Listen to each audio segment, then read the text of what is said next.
అందరికీ శుభోదయం. ఈ వీడియోలో మనము degree third year Telugu 6th సెమిస్టర్లో రెండో అధ్యాయమైన జర్నలిజంలోని మౌలిక అంశాలు అనే టాపిక్ని ఈరోజు చర్చించుకోబోతున్నాము. ఈ రెండో అధ్యాయంలో జర్నలిజంలోని మౌలిక అంశాలలో 6వ పాఠంగా మనకు వార్త అనే అంశాన్ని మీకు 6th సెమిస్టర్లో చేర్చడం జరిగింది. ఈ వార్త అనేది మనము ఏ విధంగా సేకరించుకుంటామనే దాని గురించి, తర్వాత జర్నలిజం అనే అంశాలు, అసలు జర్నలిజం అనే పదం పుట్టడానికి గల కారణాలు, ఈ జర్నలిజం అనే అంశానికి ఎవరెవరు ప్రపంచంలో ఏ నిర్వచనాలు ఇచ్చారు అనేది ఈ పాఠ్యభాగంలో మనము చర్చించుకుందాము. అయితే ప్రపంచంలో ఏ మనిషికైనా సమాచారం పొందటమే మనము విజ్ఞానంగా చెప్పుకోవచ్చు. అయితే సమాచారాలేమితో వ్యక్తులు కానీ, సమూహాలు కానీ, సమాజాలు కానీ సతమతమవుతూ ఉంటాయి. అంటే మనకు అందాల్సిన సమాచారం సరైన సమయానికి అందకపోతే సతమతమయ్యే ప్రమాదం ఉంది. ఎక్కడో ఒక చోట బయటపడిన సమాచారము కొందరికి చేరకముందే, అందరికి చేరకముందే కొందరి చేతిలో అది కేంద్రీకృతం అవుతుంది. అయితే ఫలితంగా మనం సమాచారాన్ని పొందటంలో కూడా అసమానతలు అనేవి ఏర్పడుతున్నాయి. అయితే మొదట సమాచారాన్ని పొందిన వాళ్ళు దానిని వివిధ సందర్భాలలో వాడుకుంటూ సామాజిక, రాజకీయ, ఆర్థిక అభివృద్ధిని సాధిస్తారు. అయితే సమాచారాన్ని అందుకునే అవకాశం లేని సమూహాలు కూడా అభివృద్ధికి వెలుపల ఉంటాయి. అంటే ఈ క్రమమే కొంతకాలానికి సామాజిక, ఆర్థిక, రాజకీయ, సాంస్కృతిక అసమానతలకు దారితీస్తుంది. అంటే మనము సమాజంలో సామరస్య భావన అనేది దెబ్బతింటుంది దీని ద్వారా. అయితే ప్రపంచంలో మానవ పరిణతి అనేది విస్తృతి చెందకపోవడం వలననే ప్రజలు అసలు ఏమి తెలుసుకోవాలో, ఎంత మేరకు తెలుసుకోవాలో అన్న విషయం పైన పరిమితులు ఏర్పడుతున్నాయి. కొన్ని రకాల సమాచారం మీద అప్పుడప్పుడు తెలియకుండానే ఆంక్షలు ఉంటున్నాయి. మనం ఉదాహరణ కానీ సారాంశంలో సమాచారాన్ని దాచడం అనేది కూడా సమాజ బలహీనతగా బయటికి వ్యక్తమవుతున్నది. అంటే భారత రాజ్యాంగము ప్రతి పౌరుడికి తెలుసుకునే హక్కును కల్పించింది. సమాచార హక్కు చట్టము మనకు 2005లో వెలుగులోకి వచ్చింది. అయితే ఈ సమాచార హక్కు చట్టం వచ్చింది కాబట్టే తెలిసిన దానిని నిర్భయంగా వ్యక్తం చేసే వాక్ స్వాతంత్రపు హక్కును కూడా మన ఉదాత్తమైన రాజ్యాంగం ప్రతి పౌరుడికి కల్పించింది. కానీ ఇంకా చాలా దేశాల్లో అక్కడ ప్రజలకు సమాచారాన్ని స్వేచ్ఛగా అందించడంలో అనేక పరిమితులు ఉన్నాయి. ఉదాహరణకు మనం చూసినట్లయితే కొన్ని ఆఫ్రికా దేశాలలో ప్రజలకు విద్య అందడం లేదు. ఇప్పటికీ సమాచారాన్ని తెలుసుకునే మనిషి కూడా ప్రాకృతిక న్యాయసూత్రం ప్రపంచమంతా ఒకేలా అమలు కావడం లేదు. అయితే ప్రాచీన సమాజాలలో సమాచారాన్ని చేరవేయడానికి ఆదిమ మానవులు ఎంతగానో కృషి చేశారు. అంటే మనకి ఈ జర్నలిజము, ఈ వార్త ఈ అంశాలలో మనం చూసుకున్నట్లయితే పురాతన కాలంలో, అంటే క్రీస్తు పూర్వమే ప్రాచీన సమాజాలలో మానవులు ఒక అంశాన్ని ఏ ఏ కోణాలలో వాళ్ళు ఒకరి నుంచి ఒకరికి చేరవేశారంటే ముఖ్యంగా సైగల ద్వారా తమ తోటి వారికి ఏదో చెప్పాలని భావించారు. పురాతనంలో ఉన్న ప్రాచీన మానవులు ఒక దూరంగా ఉన్న వ్యక్తికి ఒక అంశాన్ని చేరవేయాలంటే తన సైగల ద్వారా ఆ అంశాన్ని చేరవేసేవారు. ఆ దశను దాటి మనిషి శబ్దాలు చేసి భాషకు ద్వారా కొన్ని అర్థాలను కల్పించుకొని సమాచారాన్ని ఎదుటి వారికి అందించడం మొదలుపెట్టాడు. అంటే మొదటగా సైగలు చేయడం, ఆ సైగల నుంచి కొన్ని శబ్దాలు, అంటే సైగలు చేసినప్పుడు అన్నిసార్లు వినపడినప్పుడు కొన్ని శబ్దాలను చేయటం, ఆ శబ్దాల నుంచి ఒక భాష పుట్టడము, ఆ భాష నుంచి అర్థాలను కల్పించుకోవడము, తర్వాత సమాచారాన్ని కూర్చుకోవడము, ఎదుటి వారికి అందించడం మొదలుపెట్టారు. అంటే సైగల నుంచి శబ్దాలు, శబ్దాల నుంచి భాష, భాష నుంచి మాటలు, మాటల నుంచి వాక్యాలు, వాక్యాల నుంచి పదాలు, ఈ విధంగా సమాచారం అనేది వెలుగులోకి వచ్చింది. అయితే ఈ మాటలే తర్వాతి తరంలో ఏమైనాయి? పదాలుగా, వాక్యాలుగా, భాషగా ఏర్పడ్డాయి. అంటే ఈ మాటలే, సైగలు, పదాలు, వాక్యాలు, తర్వాత భాషగా మన ముందుకి వచ్చాయి. అంటే సైగలు చేసే స్థాయి నుంచి కొన్ని అరుపులు, కొన్ని శబ్దాలు చేస్తూ పదాలు సృష్టించుకోవడము, వాక్యాలు సృష్టించుకోవడం, ఫైనల్గా భాష అనేది వెలుగులోకి వచ్చింది. అంటే ఈ భాష అనేది ఎప్పుడైతే మనకు వెలుగులోకి వచ్చిందో అప్పటి నుంచి ఏర్పడి దానికి ఒక లిపిని రూపొందించుకున్నారు. ఒక భాష ఎప్పుడైతే మనకి వెలుగులోకి వచ్చిందో ఈ భాష ద్వారా లిపిని సృష్టించుకున్నాడు మానవుడు. ఈ లిపిని రూపొందించుకున్నాడు. లిపి రూపొందిన తర్వాత ఏమైందంటే సమాజ అభివృద్ధిలో వేగం పెరిగింది. మనకు సొసైటీలో ఏం జరుగుతుందనే అంశాలను ఒక పుస్తక రూపంలో, పేపర్ల రూపంలో, మీడియా రూపంలో మన ముందుకు తేవడానికి కృషి చేశారు. అంటే సమాజం అభివృద్ధిలో వేగాన్ని పుంజుకుంది. అయితే మనుషులు తమ చుట్టూ తయారవుతున్న సమాచారాన్ని ఇతరులకు చేరవేయడానికి కూడా ప్రయత్నం చేసేవారు.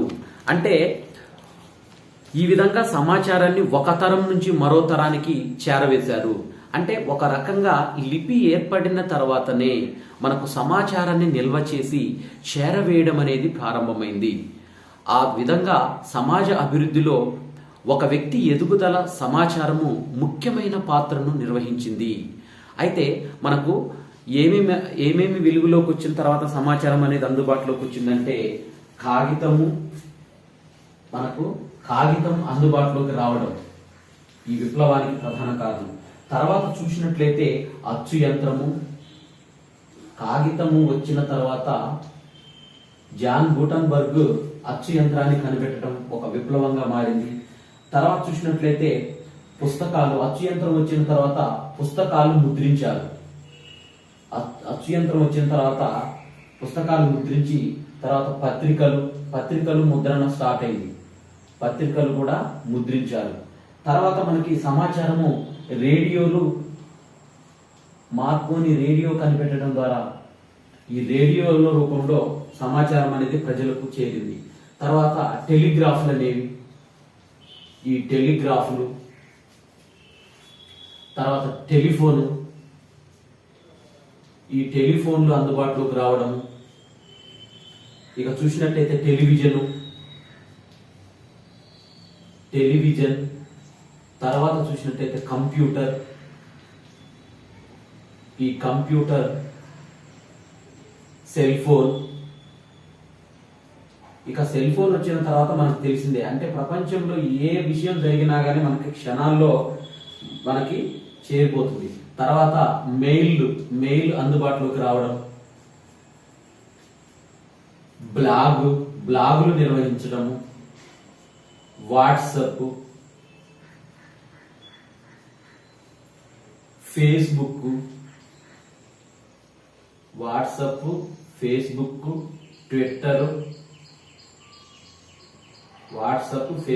Twitter, Instagram. అంటే మనము ఒక సమాచారాన్ని ఇన్ని రూపాలలో మనం వెలుగులోకి తీసుకురావడానికి ఇవన్నీ సమాచారాన్ని చేరవేసే సాధనాలుగా ఉన్నాయి.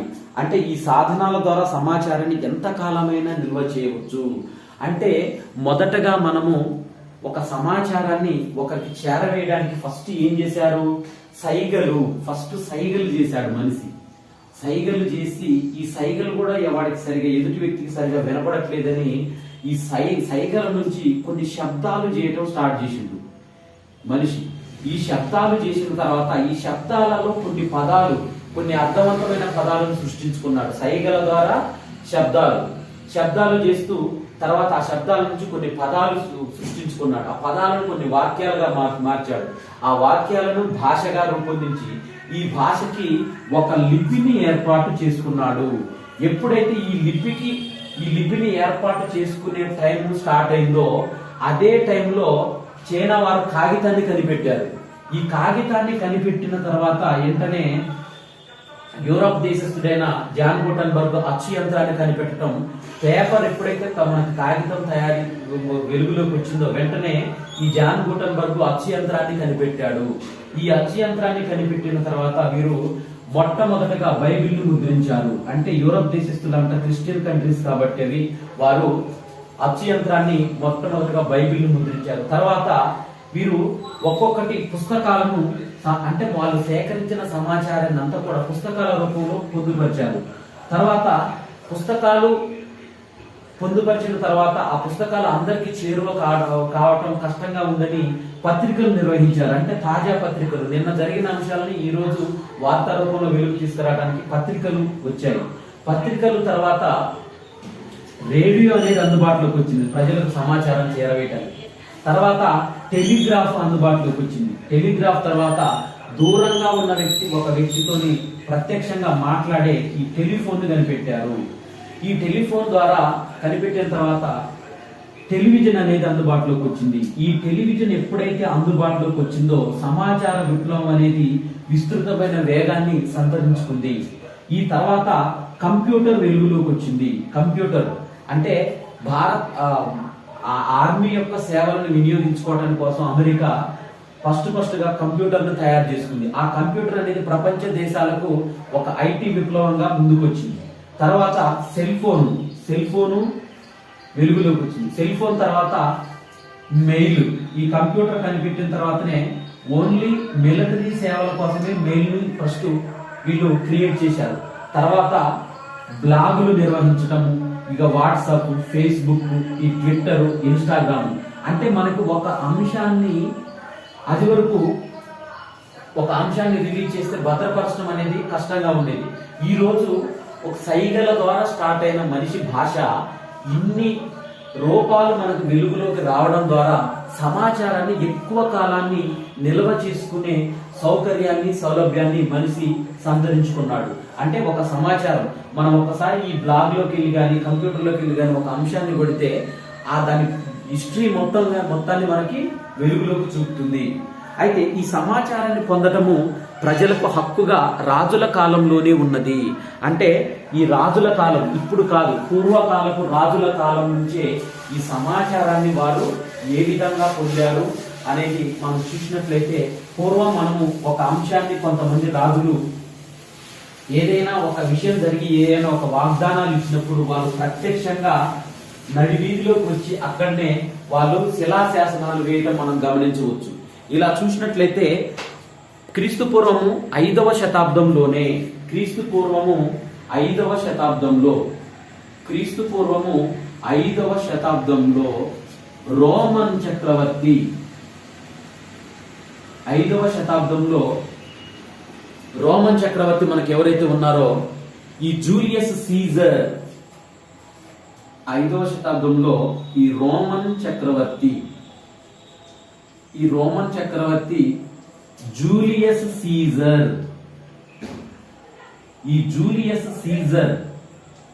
ఇతను ఏదైనా ఆజ్ఞలను ఇచ్చినట్లయితే రాజు ఇతను కొలువులో తీసుకున్న నిర్ణయాలను అదే రోజు, అంటే క్రీస్తు పూర్వం మనకు 5వ శతాబ్దాన్ని మనం గమనించినట్లయితే ఇటలీ రాజధాని రోమ్లో ఆ రోమన్ చక్రవర్తి జూలియస్ సీజర్ అనే వ్యక్తి ఇతను తన రాజ కొలువులో తీసుకున్న నిర్ణయాలను అదే రోజు ప్రధాన రాజవీధిలో రాతి ఫలకం పైన రాయించేవాడు. అంటే ఈ సమాచారాన్ని అదే రోజు తీసుకున్న నిర్ణయాన్ని అతను 4 రోడ్ల కూడల్లో ఒక రాజఫలకంగా ఒక శిలాశాసనాన్ని వేయించేవాడు. తర్వాత మన భారతదేశంలో చూసుకున్నట్టయితే మౌర్య సామ్రాజ్యాన్ని ఏలిన ద గ్రేట్ కింగ్ మౌర్య చక్రవర్తి అశోకుడు మన భారత చక్రవర్తి. భారతదేశంలో చూసుకున్నట్లయితే భారతదేశంలో మౌర్య చక్రవర్తి అయిన అశోకుడు ఈ పద్ధతిని పాటించాడు. అయితే మౌర్య చక్రవర్తి అయిన అశోకుడు కూడా అతడి కాలంలో తాను తీసుకున్న నిర్ణయాలను శిలలపై చెక్కించి రాజ్యం నలుమూలలా ప్రతిష్ఠించేవాడు. తర్వాత మొఘలుల కాలంలో వివిధ ప్రాంతాల నుంచి సమాచారాన్ని సేకరించి రాజధానికి చేరవేయడానికి వార్తాహరులను ఈ అశోకుడు తర్వాత మొఘల్స్ మన ఢిల్లీని పరిపాలించిన ఈ మొఘల్స్ కాలంలో, అంటే ఆ రాజ్యంలో దేశం మొత్తానికి ఎక్కడెక్కడ ఏమేమి సంఘటనలు జరుగుతున్నాయో తక్షణమే ఢిల్లీకి వాళ్ళకి చేరవేయడానికి ఏం చేసేవారు, వార్తాహరులు అనే వారిని నిర్మించుకున్నారు. వార్తాహరులు అనే వారిని ఏర్పాటు చేసుకున్నారు. ఇక వీరు వార్తాహరులను ఏర్పాటు చేసుకున్న తర్వాత క్రీస్తు శకము 1450లో క్రీస్తు శకము 1450 సంవత్సరంలో ఒక విప్లవం జరిగింది. ఏంటిది? క్రీస్తు శకం 1450లో జాన్ గూటన్బర్గ్ అనే వ్యక్తి, జాన్ గూటన్బర్గ్ అనే వ్యక్తి ఏం చేశాడంటే అచ్చు యంత్రాన్ని కనిపెట్టాడు. ఇలా సమాచారాన్ని ఒక చోటు నుంచి ఒక చోటు చేరవేయడానికి ఇతను అచ్చు యంత్రాన్ని క్రీస్తు శకం 1450 సంవత్సరంలో జాన్ గూటన్బర్గ్ అనే వ్యక్తి అచ్చు యంత్రాన్ని కనిపెట్టాడు. ఈ అచ్చు యంత్రం కనిపెట్టడంతో సమాచారం అనేది తర్వాత వార్తాపత్రికలు ముందుకు రావడము, మనకు వివిధ రూపాలైన కరపత్రాలు, వార్తాపత్రికల కంటే ముందు ఫస్ట్ కరపత్రాలు, ఈ కరపత్రాలు వచ్చాయి మనకి వెలుగులోకి. వార్తాపత్రికల కంటే ముందు చిన్న చిన్న కరపత్రాలు, ఇలాంటి చిన్న చిన్న పేపర్లు, వీటి తర్వాత మనకు దినపత్రికలు ఇలాంటివన్నీ వెలుగులోకి వచ్చాయి. తర్వాత గోడ పత్రికలు అంటే వాల్ పోస్టర్స్, కరపత్రాల తర్వాత వాల్ పోస్టర్లు అంటే ఏదైనా ఒక అంశాన్ని ప్రజలకు చేరవేయాలంటే గోడ పత్రికలు, వీటిని గోడ పత్రికలు అంటారు. కరపత్రికల తర్వాత గోడ పత్రికలు, వాల్ పోస్టర్స్ అనేవి వెలుగులోకి వచ్చాయి. ఈ వాల్ పోస్టర్స్ వచ్చిన తర్వాత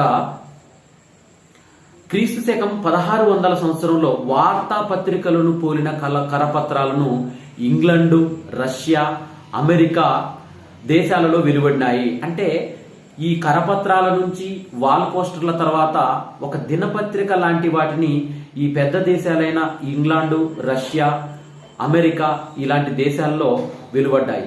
అయితే భారతదేశంలో, మనం భారతదేశాన్ని అంటే ప్రపంచంలో ఇంగ్లాండు, రష్యా, అమెరికా అనేవి ఈ వార్తాపత్రికల లాంటి వాటిని ఏర్పాటు చేసుకున్నాయి.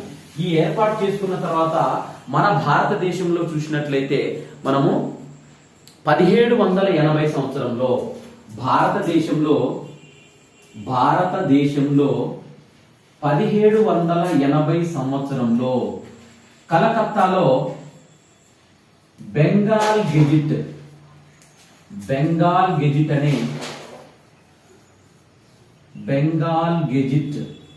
అనే ఈ పత్రిక వెలుగులోకి వచ్చింది. అంటే 1780లో బెంగాల్ గెజిట్ అనే పత్రిక కలకత్తా నుంచి మొట్టమొదటిగా ఇంగ్లీష్ భాషలో, ఈ బెంగాల్ గెజిట్ అనే పత్రిక ఏం పత్రిక ఇది? ఇంగ్లీషు పత్రిక. ఇండియాలో మొట్టమొదటి ఇంగ్లీషు పత్రిక ఏదంటే బెంగాల్ గెజిట్. ఈ బిట్ మీకు ఎంఏ ఎంట్రన్స్ రాసేటప్పుడు కూడా జీకే పర్పస్ లో కూడా యూజ్ అవుతుంది.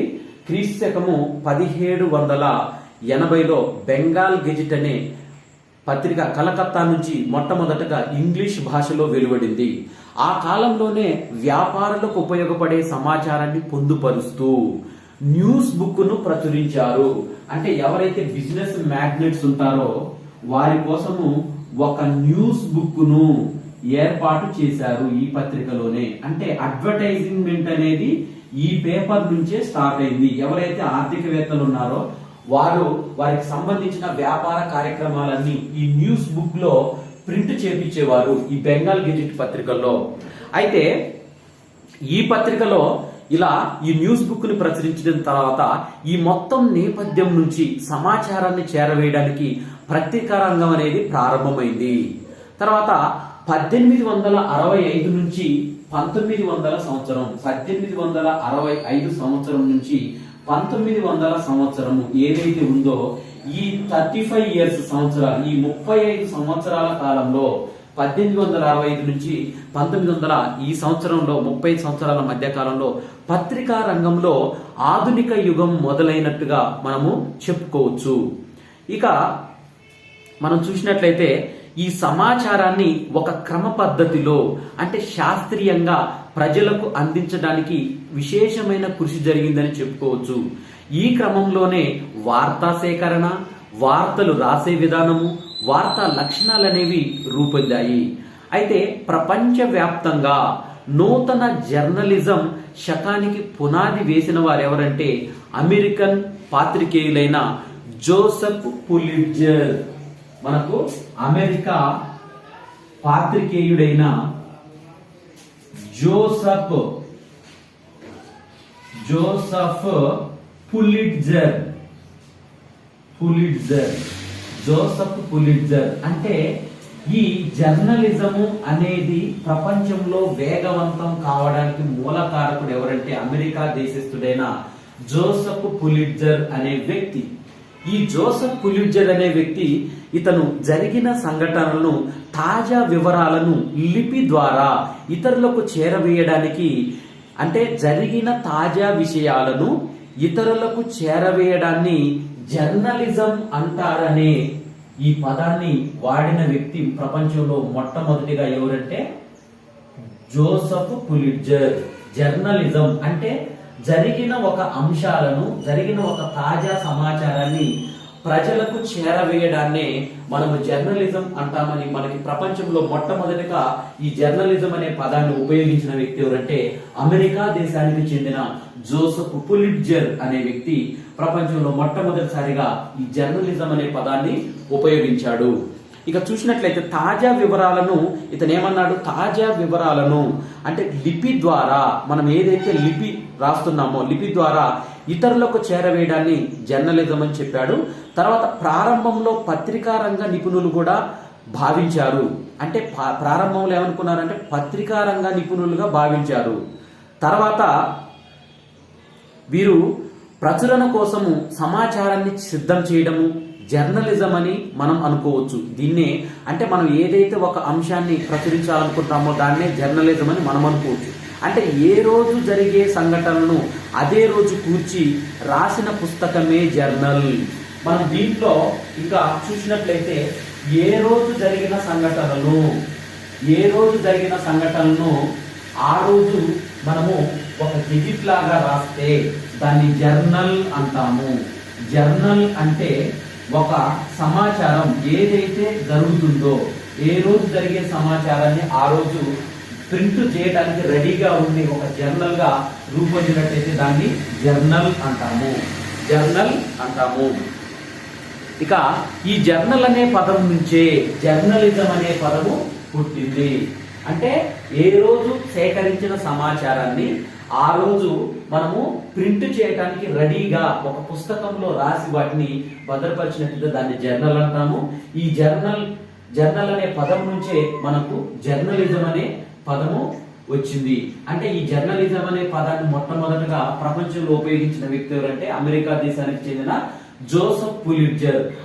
అందుకే మనకు ఈ పత్రికా రంగంలో ఎవరైతే విశేషమైన సేవ చేస్తారో వారికి మనం పులిట్జర్ పేరుతోని బహుమానాలు, మనకి అవార్డులు అనేవి ఇవ్వడం జరుగుతుంది.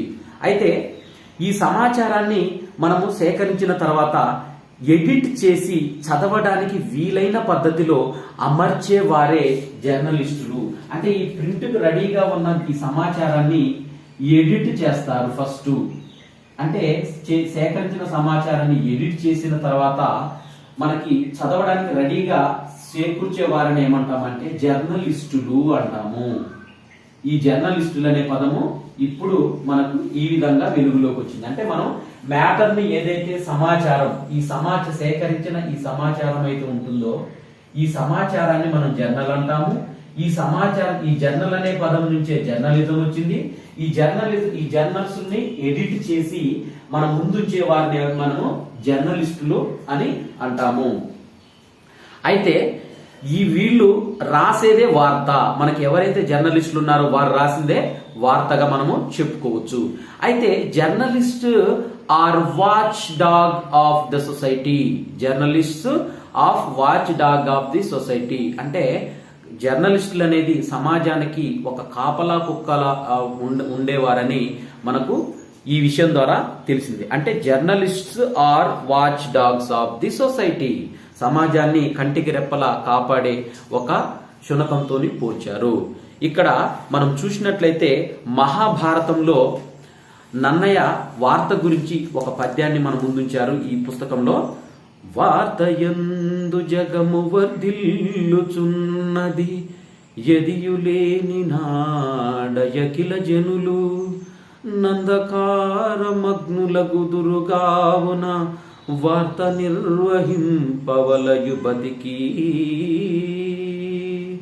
అని నన్నయ్య మహాభారతంలో ఈ వార్త ప్రాధాన్యతను చెప్పి ఉన్నారు. అంటే వార్త యందు జగము వర్ధిల్లుచున్నది, యదియులేని నాడ యకిల జనులు నందకార మగ్నులగుదురు కావున వార్త నిర్వహింపవలయు బతికి అనే ఈ వార్త యొక్క ప్రాధాన్యాన్ని ఆనాడే నన్నయ్య మహాభారతంలో వివరించాడు.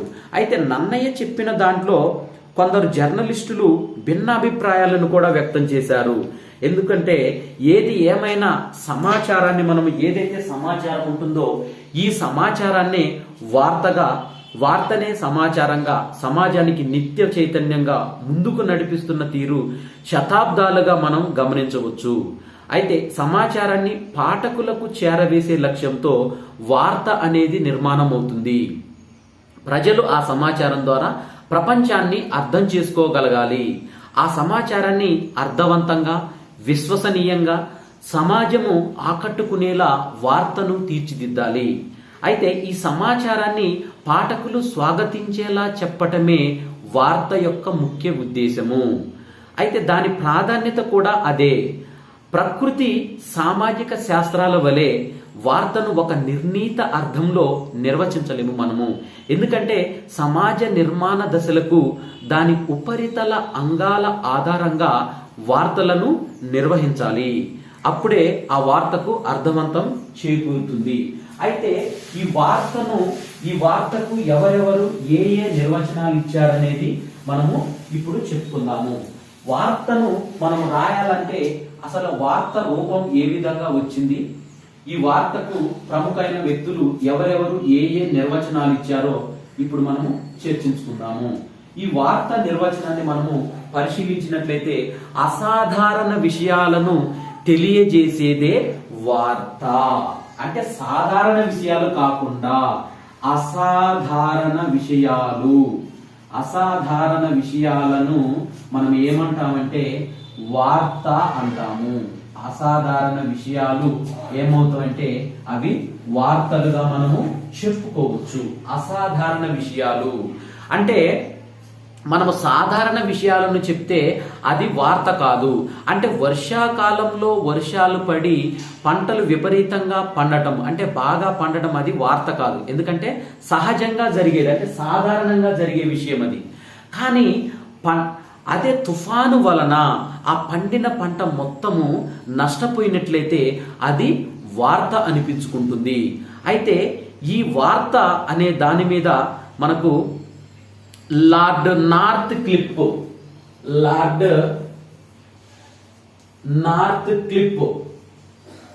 అనే ఈ మహాశయుడు ఒక నిర్వచనాన్ని ఇచ్చాడు. ఏం నిర్వచనం అంటే ఇతను ఇచ్చిన నిర్వచనము, కుక్క మనిషిని కరిస్తే అది వార్త కాదు, అదే మనిషి కుక్కని కరిస్తే అది వార్త అవుతుందని మన ముందుకు చెప్పిన వ్యక్తి ఎవరంటే లార్డ్ నార్త్ క్లిప్ అనే వ్యక్తి ఈ నిర్వచనాన్ని ఇచ్చింది. అంటే సహజంగా కుక్కలు అనేవి మనుషులను కరుస్తుంటాయి, కానీ అది సాధారణ విషయం. కానీ అదే ఒక మనిషి కుక్కని గరిస్తే అది వార్తగా వెలువడుతుందని ఒక హాస్యపూరితమైన నిర్వచనాన్ని ఇచ్చిన వారు ఎవరంటే లార్డ్ నార్త్ క్లిప్ ఈ వార్తను నిర్వచించాడు. అది మనకు ఆశ్చర్యాన్ని కలిగిస్తూ అనుకోకుండా జరిగే విషయాలే వార్తలు అవుతాయని మనకు చెప్తున్నాడు. తర్వాత డబ్ల్యూసి బ్లేయర్, మనకు డబ్ల్యూసి బ్లేయర్, ఈ డబ్ల్యూసి బ్లేయర్ అనే ఇంకొక పండితుడు ఇతను ఒక నిర్వచనం ఇచ్చాడు. ఈ నిర్వచనం ఏంటిదంటే తాజా సంఘటనల సమాచారము, వార్త లేదా కొందరు ప్రజలకు ఆసక్తికరమైన లేదా వారు ముఖ్యమైనదిగా భావిస్తే అది వార్త అవుతుంది. అంటే తాజా సంఘటనల సమాచారం అయ్యుండి కొందరు ప్రజలకు ఆసక్తికరమైన లేదా వారు ముఖ్యమైనదిగా భావిస్తేనే అది వార్త అవుతుంది. అంటే తాజా సమాచారం అయి ఉండాలి, అది ముఖ్యమైనదిగా అనిపించాలి అనేది, అది అప్పుడే వార్త అవుతుందని మనకు నిర్వచనాన్ని ఇచ్చిన వారు ఎవరంటే డబ్ల్యూసి బ్లేయర్. డబ్ల్యూసి బ్లేయర్ అనే వ్యక్తి. తర్వాత ఇంకొకరు ఆర్ బుష్. ఈ ఆర్ బుష్ అనే వ్యక్తి కూడా ఒక మన నిర్వచనాన్ని మన ముందుంచాడు. అతను ఇచ్చిన నిర్వచనం ఏంటంటే, అనుభవజ్ఞుడైన సంపాదకుడు తన పత్రికలలో ప్రచురించడానికి ఎంచుకున్న సమాచారమే వార్త అవుతుంది. అంటే అనుభవజ్ఞుడైన సంపాదకుడు ఎవరైతే ఉంటారో, ఎడిటరు, తన పత్రికల్లో ప్రచురించడానికి అతను ఎంచుకున్న సమాచారం ఏదైతే ఉంటుందో ఆ సమాచారాన్ని వార్త అవుతుందని మనకు నిర్వచనాన్ని ఇచ్చిన వారు ఎవరంటే ఆర్ బుష్ అనే వ్యక్తి. తర్వాత వార్తను ఆంగ్లంలో ఏమంటారంటే, ఈ వార్తను ఆంగ్లంలో న్యూస్ అంటారు. NEWS న్యూస్ అంటారు.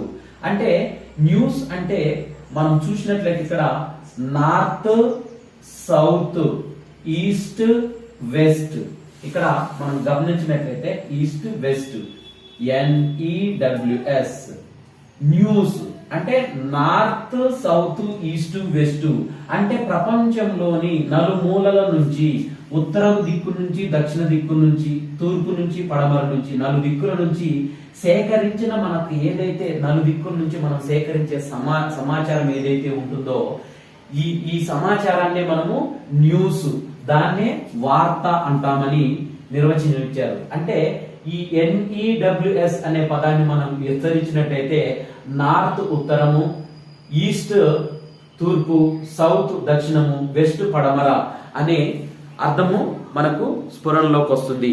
అయితే వీటిని విడియక్షరాలను మనం వివరించినట్లయితే వార్త అవుతుంది. అంటే ఉత్తరము నార్త్, తూర్పు ఈస్ట్, పశ్చిమ వెస్ట్, దక్షిణం సౌత్ అంటే నలు దిక్కుల నుంచి వచ్చే సమాచారాన్ని మనము న్యూస్ గా చెప్పుకోవచ్చు.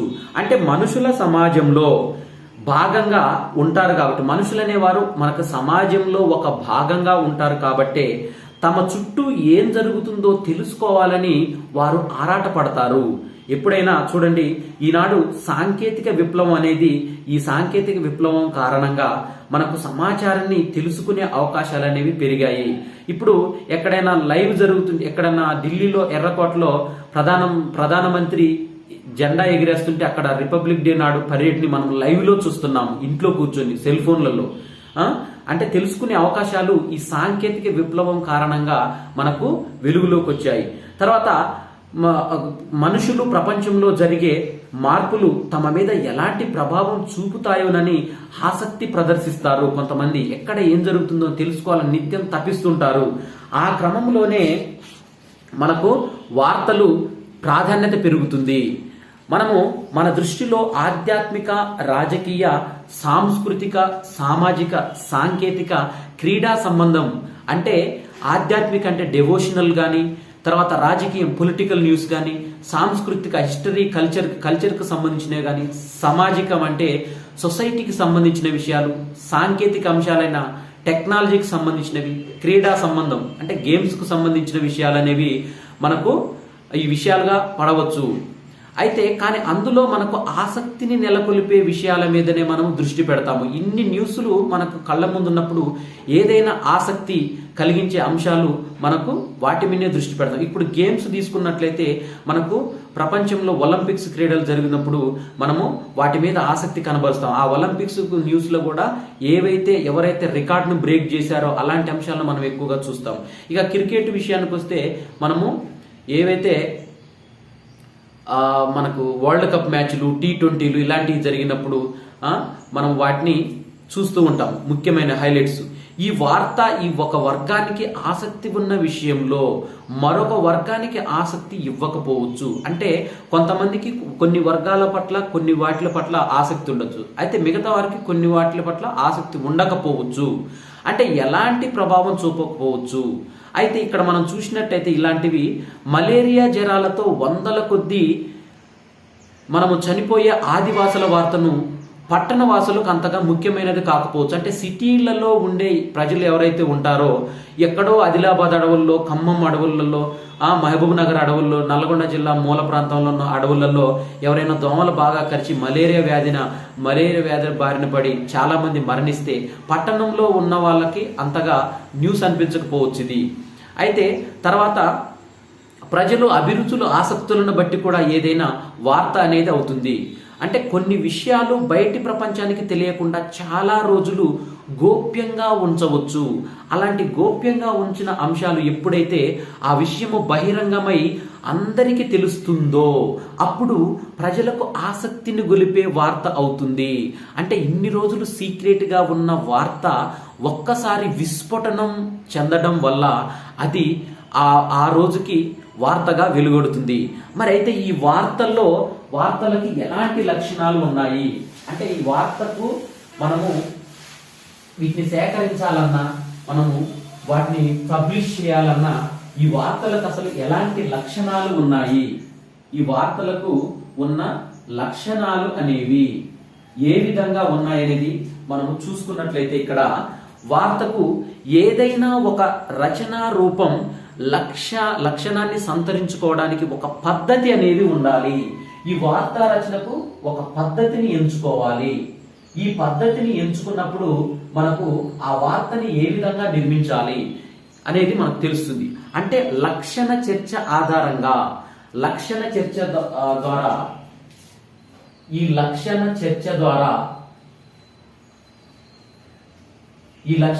ద్వారా మనము దాన్ని ఎంచుకున్నట్లయితే అప్పుడు ఆ వార్త పట్ల మనకు ఒక స్పష్టత అనేది వస్తుంది. అంటే ఒక పద్ధతిని ఎంచుకొని లక్షణ చర్చ చేసి దానిపైన ఒక స్పష్టతకు వచ్చినప్పుడు అది ఏమవుతుందంటే, సాహిత్య ప్రక్రియ అయిన, శాస్త్ర సంబంధ విషయమైన, రచనా ప్రక్రియ అయిన కొన్ని లక్షణాలను ఆధారంగా చేసుకొని అప్పుడు ఉనికిలోకి వస్తుంది. అయితే ఈ లక్షణాల ఆధారంగానే విస్తరించి అది వ్యక్తమవుతుంది. అంటే కొత్త రచనా రూపమైనప్పటికీ క్రమంగా తమ లక్షణాలను అది సంతరించుకుంటుంది. అధ్యయనం చేసే పాఠకులు కూడా ఈ లక్షణాల కోణంలోనే పరిశీలించటం వల్ల ఆ ప్రక్రియ అనేది మనకు స్వరూప స్వభావాలు ఎదుటి వ్యక్తికి అర్థమవుతాయి. అంటే మనుషుల మానసిక స్థితిని బట్టి వారికి అవసరమైన వార్తలను, టీవీ కథనాలను చూస్తారు. అందుకే పాఠకుల అభిరుచికి మనకు అనువైన వార్తలను పత్రికలు ప్రచురిస్తాయి. అంటే వాళ్ళ అభిరుచికి తగ్గట్టుగానే వాటిని ప్రచురిస్తాయి. ప్రతి పాఠకుడు సమస్యలను అర్థం చేసుకోవాలని, అభివృద్ధి క్రమాన్ని తెలుసుకోవాలని ప్రయత్నం చేస్తారు ఈ పబ్లిషర్స్. తర్వాత పాఠకుల ఆకాంక్షను నెరవేర్చే పనిని వార్తలు చేస్తాయి. అంటే నిర్వచనాలతో రచనా ప్రక్రియను, పాఠకులు ఆకాంక్షలను నెరవేర్చే పనిని ఈ వార్తలు చేసినప్పుడు ఏమవుతుందంటే, అప్పుడు అంచనా వేయలేనప్పుడు లక్షణాలను బట్టి నిర్ణయించవచ్చు. అంటే జరిగిన సంఘటన యొక్క ప్రాధాన్యతను బట్టి ఆ లభించిన సమాచారాన్ని మనము అది వార్త అవుతుందా కాదా అనే విషయాన్ని మనం చెప్పవచ్చు. అంటే ఒక సంఘటన జరిగినప్పుడు ఆ చిన్న చిన్న సంఘటనలు అవి వార్తల్లోకి వస్తాయి. అంటే అవి వార్తగా మనం అచ్చు వేయొచ్చా వేయకూడదా అనేది ముందుగానే వాళ్ళు నిర్ణయించుకుంటారు. ఆ సమాచారాన్ని సంతరించుకున్న లక్షణాన్ని బట్టి కూడా ఆ వార్తా స్వభావాన్ని అనేది వారు ఈ విధంగా నిర్వహిస్తారు. ఇలా నిర్ణయించేటప్పుడు దీంట్లో ఒక ముఖ్యమైన 5 అంశాలను తీసుకుంటారు. మనకు వీటిలో 5 అంశాలను తీసుకుంటారు. ఒకటి చూసినట్లయితే ప్రాధాన్యత. అంటే ఆ వార్త ఎంతవరకు ప్రాధాన్యతను సంతరించుకుంటుంది అనే అంశము మొదటి అంశంగా చెప్పుకోవచ్చు. మనం ఒక అంశాన్ని వార్తగా వేయాలంటే అది ప్రాధాన్యతను ఏ విధంగా సంతరించుకున్నది అంటే, పత్రిక, టీవీ కార్యక్రమాలకి రోజు ఎన్నో వార్తలు వస్తుంటాయి. అంటే ఆ ఆఫీస్కి ఈ జర్నలిస్టులు ఎవరైతే ఉంటారో వాళ్ళు ఎంతో సమాచారాన్ని సేకరించి ఆ టీవీ కేంద్రాలకి, పత్రికా కేంద్రాలకి చేరవేస్తుంటారు. అంటే వచ్చిన వార్తలన్నింటికి చోటు కల్పించడం సాధ్యం కాదు. మనకి ఏదైనా పేపర్ తీసుకుంటే 16 నుంచి 22 పేజీలే ఉంటాయి.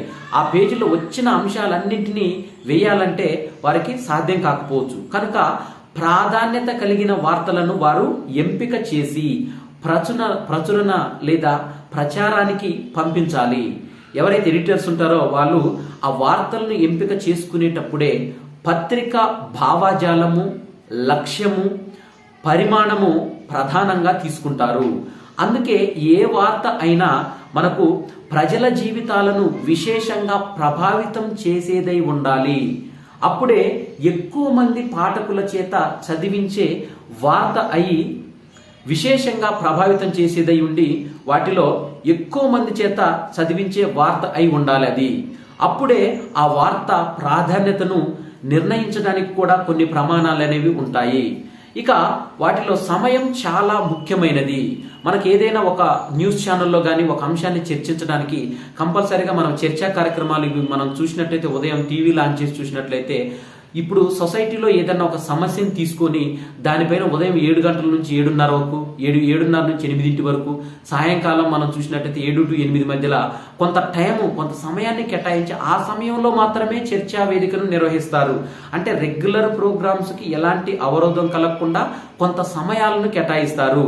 అప్పుడు సమయం అనేది కూడా చాలా ముఖ్యంగా ఉంటుంది.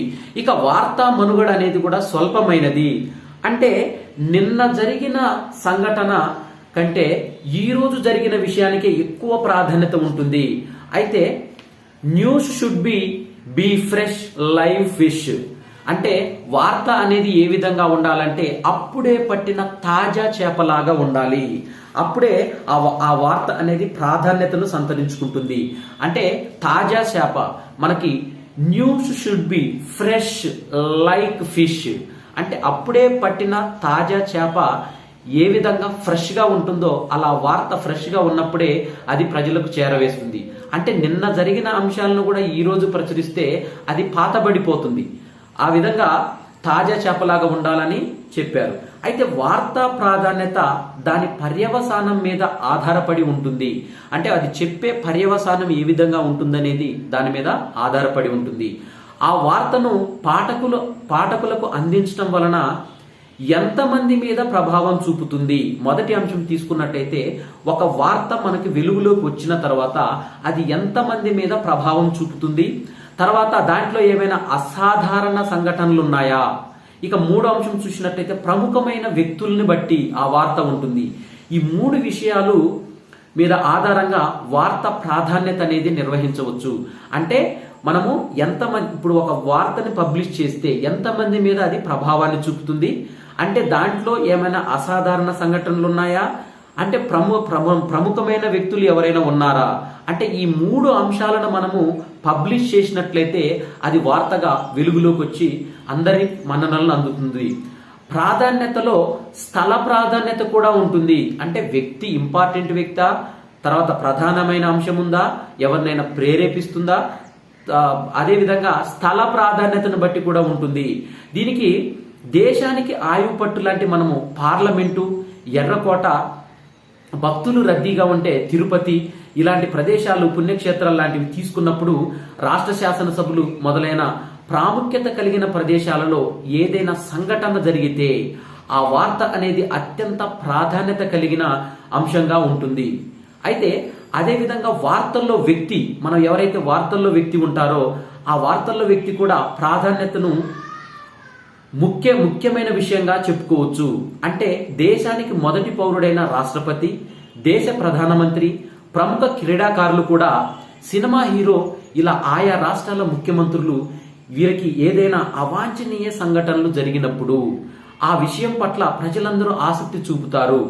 అప్పుడు ఆ వార్త అత్యంత ప్రాధాన్యత కలిగినదిగా మనకి ఉంటుంది. ఆ తర్వాత సంఘటన ప్రాధాన్యత కూడా వార్తలను ప్రాధాన్యతను నిర్ణయిస్తాయి. ఇది ప్రాధాన్యత అనే అంశం. ఇక రెండో అంశం మనం చూసినట్లయితే సామీప్యం. అంటే మనకు ఒక వార్త జరిగినప్పుడు సామీప్యం అంటే మనకి అతి చేరువలో ఉన్న అంశాలే మనకు పాఠకులకు విశేష ఆదరణ కలిగిస్తాయి. అంటే మనకు ఎక్కడో ఒక సంఘటన జరిగిందంటే మనము దాని పట్ల ఆసక్తి చూపము. కానీ శ్రీశ్రీ చెప్పినట్లు పరస్పరం సంఘర్షించిన శక్తులలో చరిత్ర పుట్టెను. అంటే పరస్పరం సంఘర్షించిన శక్తులలో చరిత్ర పుట్టెను అని శ్రీశ్రీ ఒక నిర్వచనాన్ని ఇచ్చాడు. అనే కోణంలో మనం ఆలోచిస్తే మానవ జీవితం అనేది ఘర్షణమయం. అంటే నిత్యం ఏదో ఒక సమస్యలతోని ఘర్షణలు అనేవి ఉంటాయి. కనుక పాఠకులు సంఘర్షణతో కూడిన వార్తలకు ఇచ్చే ప్రాధాన్యత ఇంకే దానికి ఇవ్వరని మనము చెప్పుకోవచ్చు. అంటే ఏదైనా ఒక సంఘర్షణకు సంబంధించిన వార్త పట్ల ప్రజలు ఎక్కువగా ఆసక్తిని ప్రదర్శిస్తారు. అంటే పాఠకులు సంఘర్షణతో కూడిన వార్తలకి ఇచ్చే ప్రాధాన్యత ఇంకే దానికి ఇవ్వరని మనము చెప్పుకోవచ్చు. అయితే మనుషులకు ఘర్షణ పట్ల ఆసక్తి ఎక్కువ. అది భావోద్వేగాల మీద ఆధారపడి ఉంటుంది కాబట్టి, అంటే ఏవైనా ఘర్షణలకు సంబంధించిన అంశాలపైన ఎక్కువ ఆసక్తిని చూపుతారు. అంటే రెండు సిద్ధాంతాల మధ్య జరిగే ఘర్షణ, రెండు సామూహిక సమాచారాల మధ్య జరిగే ఘర్షణ సంబంధించిన వార్తలు సమాజాన్ని విశేషంగా ప్రభావితం చేస్తాయి. ఇక రిజర్వేషన్లు కావాలని, తర్వాత వర్గాన్ని రిజర్వేషన్లు కావాలని ఎవరైతే పోరాటం చేస్తారో అదొక వర్గము, వద్దని మరొక వర్గము. ఈ పోరాడే వర్గాల మధ్య ఏవైతే ఘర్షణలు ఉంటాయో ఈ ఘర్షణలు అనేవి కూడా హిందూ ముస్లిము మతాల మధ్య జరిగే ఘర్షణలు, అసెంబ్లీలో రెండు రాజకీయ పక్షాల మధ్య జరిగే ఘర్షణ, అంటే అధికార పక్షము ప్రతిపక్షము వీటి మధ్య జరిగే ఘర్షణలు, సమ్మె చేసే కార్మికుల పోరాటాలలో హింస జరగటం లాంటివి, ఇలాంటి వార్తలకు ఎక్కువ ప్రాధాన్యత అనేది ఉంటుంది, ఎక్కువ ఇంపార్టెన్స్ అనేది ఉంటుంది. ఇక పాఠకులు ఎక్కువగా చదువుతారు వీటిని. హత్యలు రేపులు కూడా ప్రముఖ వార్తలుగా ఉంటాయి. అయితే ఇక మనం చూసినట్లయితే మూడవ అంశము అంటే సంఘర్షణ.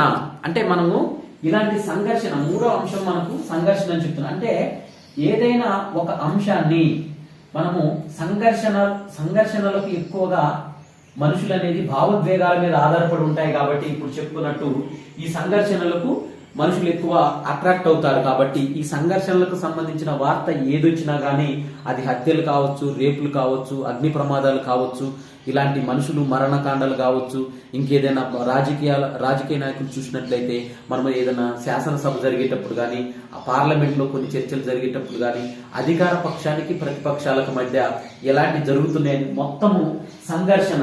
ఇక మూడో అంశం అనేది సంఘర్షణ. ఇక నాలుగో అంశము చూసినట్లయితే మనకు సంచలన మార్పు.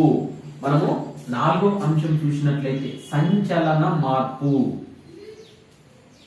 మనము ఏదైతే చూస్తున్నామో సంచలన మార్పు అంటే రాత్రికి రాత్రే ఏమైనా మార్పులు జరిగినప్పుడు ఆ మార్పులో కూడా సంచలనం రేపెత్తించే విధంగా ఉంటే, అంటే ఏదైనా ఒక సంఘటన ప్రపంచవ్యాప్తంగా కానీ, దేశవ్యాప్తంగా కానీ, రాష్ట్ర వ్యాప్తంగా కానీ, జిల్లా వ్యాప్తంగా కానీ, మండల వ్యాప్తంగా కానీ, గ్రామ పంచాయతీ వ్యాప్తంగా కానీ, గ్రామం వ్యాప్తంగా కానీ చూసినట్లయితే సంచలనం సృష్టించే మార్పు అయినప్పుడు అది కూడా అప్పుడు ఏమవుతుందంటే వార్త అవుతుంది.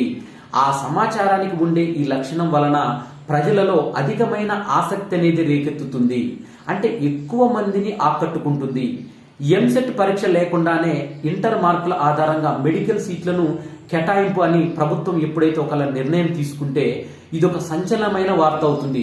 ఈ రోజు మనం చూస్తున్నాం ఎంసెట్ ప్రిపేర్ కావడానికి లక్షలు పోగు చేసి కోచింగ్ సెంటర్ల చుట్టూ తల్లిదండ్రులు విద్యార్థులు తిరుగుతూ ఆ ఎంసెట్ ను రాసిన తర్వాత ర్యాంకులు రాక కూడా మనం న్యూస్ పేపర్లో చూస్తుంటాము.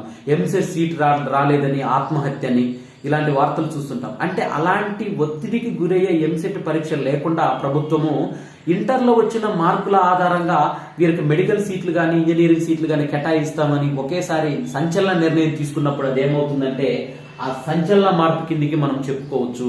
అంటే ఎలాంటి ఎగ్జామ్ లేకుండా వాళ్ళకి డైరెక్ట్ మెడికల్ సీట్లు తీసుకోవటం అనేది అప్పుడు ఇది ఒక సంచలనమైన వార్త అవుతుంది. అప్పుడు అది విద్యార్థులకు తల్లిదండ్రులను కూడా ఆకట్టుకుంటుంది. అంటే ప్రముఖ క్రీడాకారులు కానీ సినిమా నటులు కానీ తమ జీవన శైలిలో ఏదైనా విపరీతమైన మార్పును వ్యక్తం చేస్తే లక్షలాది అభిమానులకు అది ఒక ఆసక్తికరమైన వార్త. ఆ సెలబ్రిటీల్లో అకస్మాత్తుగా సంభవించిన మార్పును దాన్ని మార్పుగా చూడాలి. అలాంటి వార్తలను జర్నలిస్టులు సమాజానికి అందిస్తారు. అంటే ఏదైనా ప్రాధాన్యతను సంతరించుకొని సంచలనాన్ని రేపే విధంగా ఉన్న వార్తలను ఏదంటే పాఠకులు కూడా విశేషంగా ఆదరిస్తారు. ఇక ఐదో అంశం చూసినట్లయితే అభివృద్ధి. మనకు ఏదైతే అభివృద్ధికి దోహదకారకులైన వార్తలు ఏదైతే ఉంటాయో ఈ అభివృద్ధికి సంబంధించిన వార్తలు కూడా మనకు ఎక్కువ పాఠకాధారణను పొందుతాయి. అంటే వార్తల్లో దీంట్లో మళ్ళీ వార్తలు 2 రకాలు ఉంటాయి. ఒకటి సూచనీయ వార్తలు ఉంటాయి, రెండవది అసూచనీయ వార్తలు ఉంటాయి. అంటే సూచనీయ వార్తలు అంటే మనకు ముందుగానే సేకరించి పెట్టుకున్న వార్తలను సూచనీయ వార్తలని చెప్పుకోవచ్చు. మనం ఉదాహరణకు చూసినట్లయితే పోలీస్ స్టేషన్ నుంచి రోజువారీగా వచ్చే నేర వార్తలు ఉంటాయి, కొన్ని సమ్మెకు సంబంధించిన నోటీసులు ఉంటాయి, ఉద్యోగానికి సంబంధించిన కొన్ని వార్తలు ఉంటాయి. ఇలాంటి వార్తలను ముందు రోజే వెళ్ళి మనం ఆ మ్యాటర్ని సేకరించుకొని దగ్గర పెట్టుకుంటాం. ఇలాంటి వార్తల్ని ఏమంటారంటే సూచనీయ వార్తలు.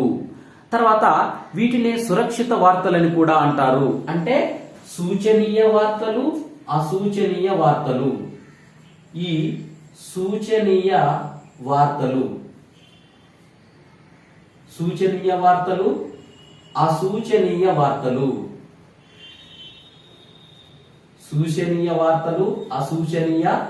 వార్తలు అని మనము చెప్పుకోవచ్చు. అయితే ఈ సూచనీయ వార్తలనే మనం చూసినట్లయితే ఇలాంటి నోటిఫికేషన్లు ఇలాంటివన్నీ మనకు సూచనీయ వార్తల కింద వస్తాయి. అయితే ఇక ఈ సూచనీయ వార్తలకి మరొక పేరు ఏంటంటే సురక్షిత వార్తలు. సురక్షితమైనవి, ఎలాంటి ఒడిదుడుకులు ఉండవు దీంట్లో. అంటే ప్రభుత్వ ప్రకటనలు కానీ ఏదైనా మనకు సురక్షిత వార్తల్లా మనం చెప్పుకోవచ్చు. తర్వాత అసూచనీయ వార్తలు అంటే విషయానికి వస్తే ప్రభుత్వాలు ఏదో చేస్తామని ప్రకటించి ఆ తర్వాత ఎవరికి తెలియకుండా విరమించుకోవడము. అంటే హామీలు ఇచ్చి మీకు డిగ్రీ పాస్ అయిన ప్రతి ఒక్కరికి ప్రభుత్వ ఉద్యోగం ఇస్తామని, ఇంటర్ పాస్ అయిన ప్రతి ఒక్కరిని పోలీసు, డిఫెన్స్ వివిధ రంగాల్లోకి తీసుకుంటామని ఓట్లప్పుడు సంచలన నిర్ణయం తీసుకొని గుట్టు చప్పుడు కాకుండా ఆ నిర్ణయాన్ని రద్దు చేసుకోవడం అనే ఇలాంటి, అంటే ఏదో చేస్తామని ప్రకటించిన తర్వాత ఆ విషయం ఎవరికి తెలియకుండా విరమించుకోవడము. అంటే ఇవి రహస్యంగా జరుగుతాయి కాబట్టి మనము వాటిని తెలుసుకొని వార్తగా రాయవలసి ఉంటుంది. అంటే వాటిని తెలుసుకొని వార్తలుగా రాసినప్పుడు రకరకాల పద్ధతుల ద్వారా ఈ సమాచారం అనేది మనకు తెలుస్తుంది. అప్పుడు వీటిని అకస్మాత్తు వార్తలని కూడా అంటాము. అయితే సురక్షిత వార్తలు అంటే ఎవరికి ఏమి కలిగించవు. కానీ అకస్మాత్తు వార్తలు అంటే ఈ అసూచనీయ వార్తలనే మనము అకస్మాత్తు వార్తలు అంటాము. అకస్మాత్తు వార్తలుగా మనము చెప్పుకోవచ్చు వీటిని. ఇక చూసినట్లయితే ఈ వార్తలు రహస్యంగా వాటిని సూచనీయ, అసూచనీయ వార్తలను కూడా అభివృద్ధి వార్తలలో భాగంగానే చూడాలి. ఎందుకంటే ఈ అభివృద్ధి వార్తల్లో మనకి ఏవైతే అంశాలు సూచిస్తారో ఆ సూచనీయ అంశాలు, తర్వాత అసూచనీయ అంశాలు కూడా ఉంటాయి. కాబట్టి వీటిని అభివృద్ధి వార్తల్లోగా మనం చూసుకోవచ్చు. ఇక ప్రభుత్వం ముందే ప్రకటించిన ప్రజా సంక్షేమం మీద వివిధ విధాన నిర్ణయాలు తీసుకోవడము, ప్రకటించి కూడా అమలు చేయకుండా ఉన్నప్పుడు ప్రజలు, ప్రతిపక్షాలు, మేధావులు కూడా ఈ ప్రజా సంఘాలు ఆందోళనను చేపడతాయి. అంటే ఆ ఆందోళన ద్వారా తిరిగి అభివృద్ధికి సంబంధించిన కార్యాచరణ రూపొందించినప్పుడు అవి వార్తలుగా మారతాయి. ఏదైనా ఒక హామీ ఇచ్చినప్పుడు ఆ హామీని నెరవేర్చకుండా ఉన్నప్పుడు ఉద్యమాలు చేపడతారు. ఆ ఉద్యమాలు చేపట్టినప్పుడు ఏంటంటే ఆ హామీలను నెరవేర్చుకోవడానికి నేతలు ముందుకు వచ్చినప్పుడు ఏమైందంటే అది వార్తగా మనము చెప్పుకోవచ్చు. ఆ వార్తల పట్ల కొన్ని వర్గాలు ఆసక్తిని ప్రదర్శిస్తాయి. ఏవైతే ఆ వార్తను నమ్ముకొని కొన్ని వర్గాలు ఉంటాయో వారు ఆసక్తి, అంటే మాకు నెక్స్ట్ స్టే ఎప్పుడు వస్తుంది, అంటే మాకు స్టే నుంచి విడుదల ఎప్పుడు వస్తుంది అనేది కొన్ని వర్గాల వారికి ఆసక్తిని కలిగిస్తాయి. ప్రాజెక్టు నిర్మాణము, వంతెనల నిర్మాణం, వైద్యశాలల ఏర్పాటు మొదలైనవన్నీ అభివృద్ధి కార్యక్రమంలోకి వస్తాయి. ఇలాంటి వార్తలను జర్నలిస్టులు ప్రజలకు అందిస్తుంటారు. అంటే మన దగ్గర ఏదైనా అభివృద్ధికి సంబంధించిన ప్రాజెక్టు కట్టడం కానీ, ఏదైనా హాస్పిటల్ కట్టడం కానీ, ఇలాంటి ఏమైనా వంతెనలు కట్టడం కానీ ఇలాంటివి ఏమైనా ఉన్నప్పుడు మనకు దానికి సంబంధించిన అప్డేట్స్ అన్ని కూడా ఈ వార్తలు ఎవరైతే రాస్తారో వీళ్ళు సూచనీయ వార్తలు, అసూచనీయ వార్తలను కూడా మనము అభివృద్ధి వార్తలుగానే చెప్పుకోవచ్చు. ఇక చూసినట్లయితే వార్తా లక్షణాన్ని బట్టి అందిన సమాచారము, వార్త అవునో కాదో ముందుగా నిర్ధారించుకోవాలి. అంటే ఈ ఎవరైతే ఎడిటర్స్ ఉంటారో వీళ్ళు వారికి ఆఫీస్కి వచ్చిన సమాచారాన్ని మొత్తము అది ప్రముఖమైన వార్త అవుతుందా కాదా దాన్ని అనాలిసిస్ చేసి ఆ తర్వాత వార్త ప్రాధాన్యతను చూసుకుంటారు. వారు మనకు అందిన సమాచారము వార్తగా మలిచిన తర్వాత మాత్రమే అది పాఠకుల మీద వేసే ప్రభావాన్ని సరిగ్గా అంచనా వేసిన జర్నలిస్టులు మాత్రమే ఈ రంగంలో రాణించగలుగుతారు. అంటే ఒక అంశాన్ని తీసుకొని అది సంచలనమైన వార్త, సూచనీయమైన వార్త, అసూచనీయమైన వార్త అనేది అనాలసిస్ చేసుకొని అది దాన్ని ఆఫీస్కి పంపినప్పుడు ఏమవుతుందంటే అలాంటి వార్తలను ఎవరైతే పంపుతారో అలాంటి వార్తలు పంపిన వ్యక్తులే ఈ రంగంలో రాణించగలుగుతారు. అంటే కల్పనలకు, ఊహలకు, అంచనాలకు తావు లేకుండా మనం ఏదైతే ఒక వార్తను పంపుతున్నామో కల్పనలకు, ఊహలకు, అంచనాలకు తావు లేకుండా, అంటే ఏదైనా ఒక సంఘటన జరిగినప్పుడు కల్పించి వార్త రాయడం, తర్వాత ఊహించి వార్త రాయడం, ఇలా జరిగి ఉంటుందని అంచనా వేసి వార్తలు రాసిన అంశాలు ఎప్పుడైనా కానీ ఫెయిల్ అవుతాయి. ఎందుకంటే మనము ప్రత్యక్షంగా ఆ అంశాన్ని తెలుసుకొని 100కి 100% దాన్ని మనము ముందుంచినట్లయితే అప్పుడు అది వార్తగా ఉంటుంది. మనకంటే కల్పనలు ఉండొద్దు, ఎలాంటి ఊహించి రాతలు ఉండొద్దు, అంచనా వేసి కూడా వార్తలను రాయకూడదు. అలా జరిగిన విషయాలను జరిగినట్లుగా వాస్తవాలను నివేదికగా అందించినప్పుడే మంచి లక్షణాత్మకమైన వార్త అవుతుంది. అయితే ఈ లక్షణాత్మకమైన వార్త మనకు అవుతుంది. తర్వాత వార్తా నిర్మాణం మనం చూసినట్లయితే ఇక వార్తా నిర్మాణం అనేది ఏ విధంగా నిర్మితం అవుతుందని మనం చూసినట్లయితే వార్తలు మనకి కల్పనలు, ఊహలు, అంచనాలు లేకుండా ఉండాలి. అలాంటి వార్తలే మంచి వార్తలు అవుతాయి.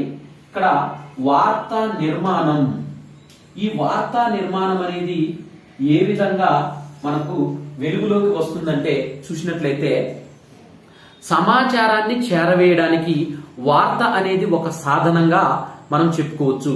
అంటే జర్నలిస్టులకు, పాఠకులకు మధ్య వారధి లాంటిది వార్త. ఇక్కడ మనం చూసినట్లయితే